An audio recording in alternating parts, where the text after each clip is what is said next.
Hello everybody and welcome to my channel. My name is Rainer and this is Rainierbooks, all the way from the beautiful country of Sweden and the capital of Stockholm. Many of you might be here right now and roam the streets of the old town, Gamla stan. You might do a fika somewhere or just visit the ABBA museum. What am I doing today? Why am I here? I had a video about the question, why am I still here, a couple of days ago. What am I doing here today? I'm doing a tag video and I'm trying to do an original tag. I have done this only once, I think 3 or 4 years ago, where I talked about behind the scenes, backstage. I think it was called the backstage tag, where I asked booktubers to reveal what kind of cameras they are using, what kind of editing programs and audio devices in order to get more information about that, but also to spread the information to all the other aspiring people out there who want to start a channel. All you need is a camera and a microphone in the beginning, and well, some people edit, some don't. I will edit this video. I want to do a tag, and the tag that came to my mind, because when I look at the shelves back behind me, I found out that I have not read all of these books that are behind me. I've bought them, most of them, yeah, absolutely, most of them I bought. I haven't read them. I haven't read all of them.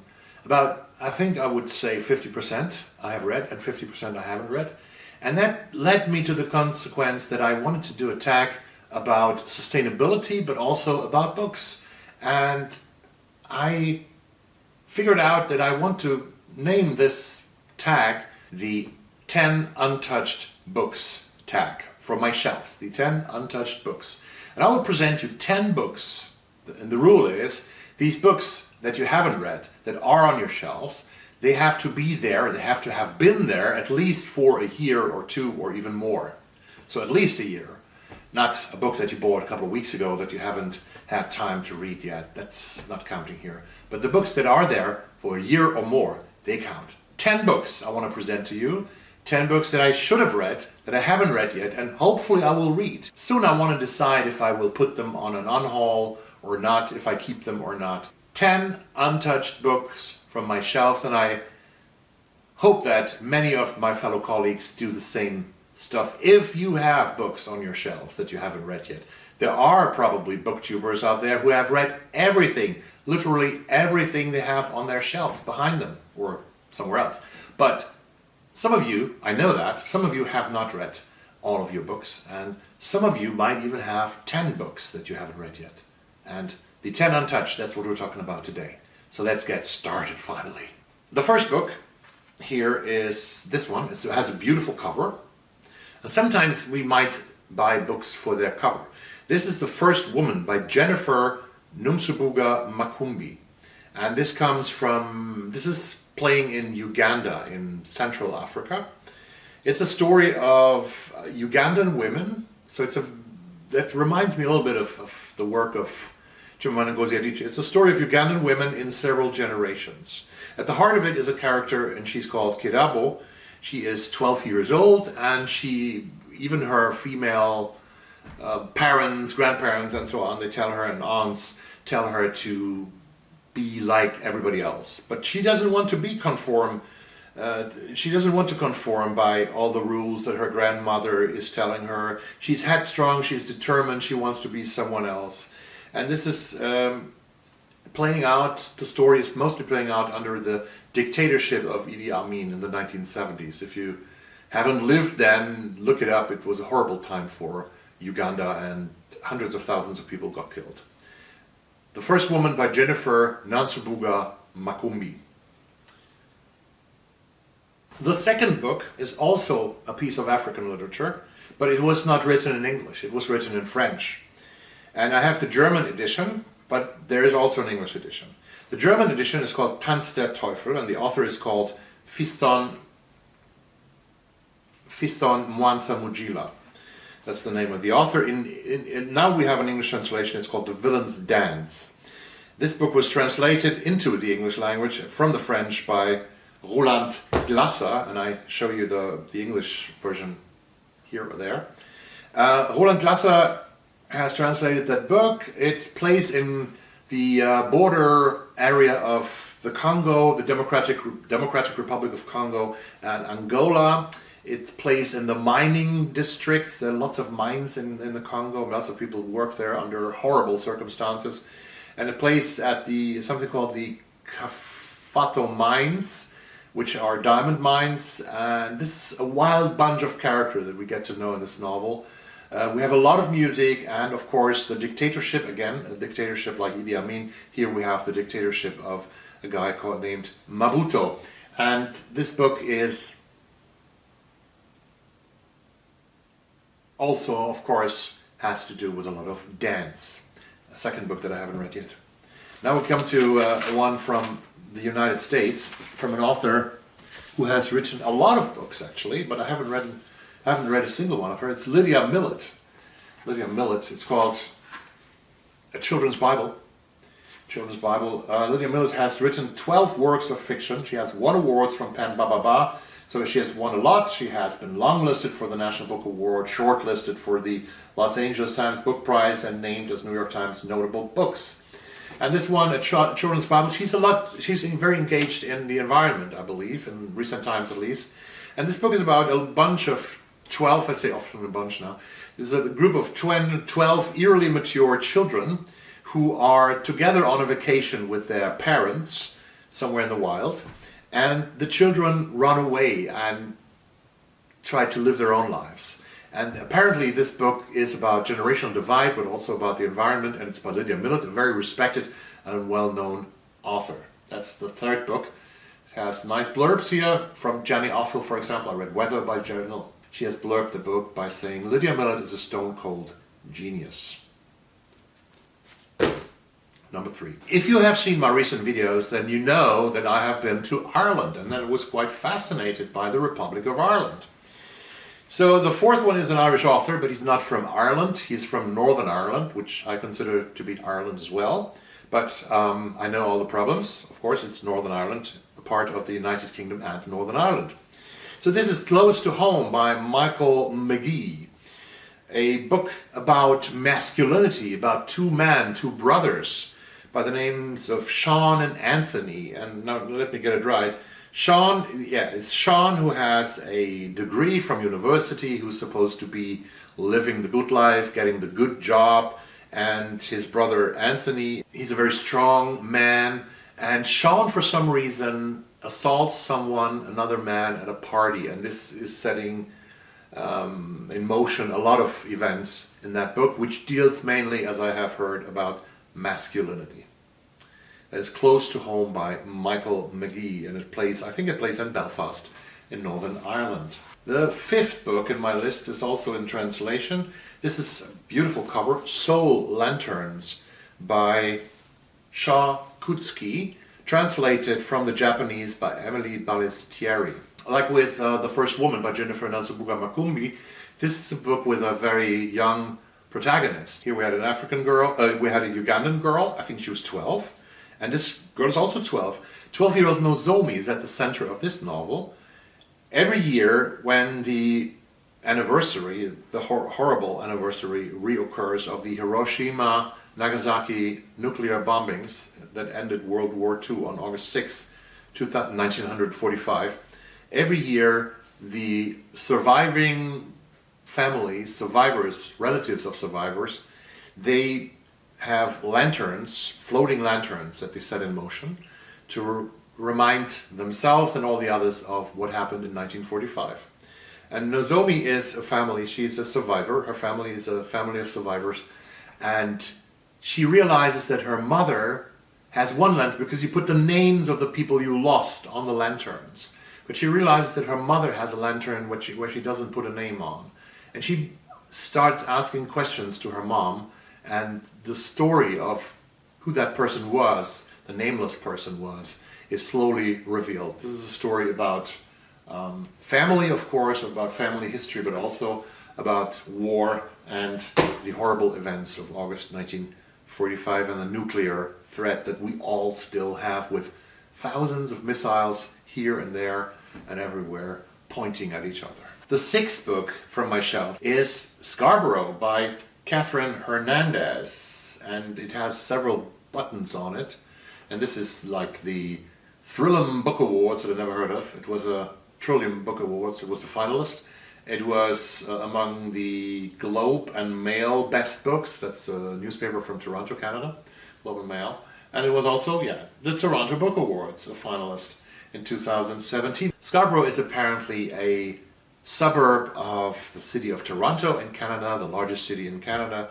It's characterized by poverty, it's deprived, it has a lot of huge diversity, there's a lot of crime, stuff like that. And this book tells stories of people in Scarborough, outside Toronto, and puts them together in a novel. And I'm really interested in these kind of topics, and I don't know why I haven't read that book yet. If you have followed my channel, you know that I earlier have read mostly crime novels and thrillers, and that I love authors like Michael Connelly, Peter Robinson, and others. And from time to time, I still like to read a good crime novel. So that is why, I don't know why I have not read The Wrong Goodbye by Toshiko Yahagi yet. This is a Japanese private eye detective novel in the style, it says, of Raymond Chandler, Dashiell Hammett, and Ross MacDonald. So Yahagi, who is I think 75 years old now, Toshiko Yahagi, born in Yokohama in 1950, should be 74 or 75, is Japan's most successful writer of intellectual noir. And this translation here, it was translated by Alfred Birnbaum from the Japanese a couple of years ago, was an attempt to introduce Yahagi to the English-speaking market. It didn't work that well, probably, in terms of copies sold, because they have not translated another of the Eiji Futamura investigation novels, because he has written several of these novels in Japanese. This is a book where a frozen corpse washes on the shore in Japan and near a Navy base, near an American Navy base, and the case will connect Japan, the United States, China, and the Vietnam War and Vietnam. Sounds interesting? Haven't read it yet. And there are even authors who won book prizes that are still unread by Rainierbooks, by Rainer from Rainierbooks. And one of those big names is George Saunders, Liberation Day. Collection of short stories. The Booker lovers, the Booker Prize lovers among you react immediately and said, my God, Rainer, this guy has won the Booker Prize. Why haven't you read your copy of Liberation Day? He won the Booker for Lincoln and the Bardo a couple of years ago. This book I bought in London at Foyles. Everybody who has ever been to London knows it is blurred by, come on, it's blurred by Colson Whitehead, A Luminous Feat of Generosity and Humanism, by Jennifer Egan. Saunders is a true original, restless, inventive, yet deeply humane, by Zadie Smith, a morally passionate, serious writer. He will be read long after these times have passed. And by Jonathan Franzen, who said he makes the all but impossible look effortless. We're lucky to have him. I should be lucky to read him, but I haven't read him yet. George Saunders. An author that I discovered accidentally with his book, I think The Glass Hotel, some years ago, is the British author Lawrence Osborne. Lawrence Osborne is living in Asia. I think he's living in Bangkok today, and he has set a couple of his books in Bangkok. One of the books that are set in this part of Asia that I bought in a used bookshop, I think in London as well, is Hunters in the Dark by Lawrence Osborne. Love the cover as well. Lawrence Osborne, Hunters in the Dark. And this is about a very young man, 29 years of age, I think, 28 years old, from a small town teacher from England, who leaves every summer on a trip, just disappears and spends the summer holiday lonely and as a single traveler somewhere in the world. And now he is crossing the border from Thailand into Cambodia in the beginning of this book. And he gets into a chain of events, of course, that are going to change his life forever. It's not a thriller. It's a literary fiction novel, I guess. But still we have a lot of crime elements here. We have a strange American tourist. We have hustler taxi driver. We have a trunk full of heroin and stuff like that. And I like these kind of stories. I like Lawrence Osborne. it has this it has a certain feeling to it that I'm going to describe once I have read and reviewed this novel. Might take a while, but this book I haven't read yet, and this was number 9. So let's get to the final book, and this won the Stella. No, it doesn't win the Stella. Didn't win the Stella. It won the Miles Franklin Award 2023 in Australia, and this is from the author Shankari Chandran, and it's called Chai Times at Cinnamon Gardens. Chai Time at Cinnamon Gardens by Shankari Chandran, who is an author of, female author of Sri Lankan descent, an Australian author, and she writes in this novel the story of a nursing home where a Sri Lankan person is living her last years of her life, and she sort of develops the story of a Sri Lankan immigrant family after fleeing the civil war in Sri Lanka and coming to Australia. And this sounds very interesting. I have no excuse why I haven't read this yet. The only excuse actually is that I have so many other books all the time in my head, on my TBR, and everywhere. So this video, this tag is both about sustainability, it's also about the craziness of our TBRs, it's also the craziness of our short lives, because life is short, right? And we do not even have the time to read all the books that we want to read. So yeah, I'm complaining a lot here, that's ranting. So now I have to tag some people, because I am starting this tag. I want to tag quite a lot of people. I learned that I can tag up to 15 people and 15 channels, and that's what I'm going to do here. So I am tagging Brian at Bookish. I'm tagging Jim at Jim's Books, Reading and Stuff. I'm tagging Pat at Book Chat with Pat.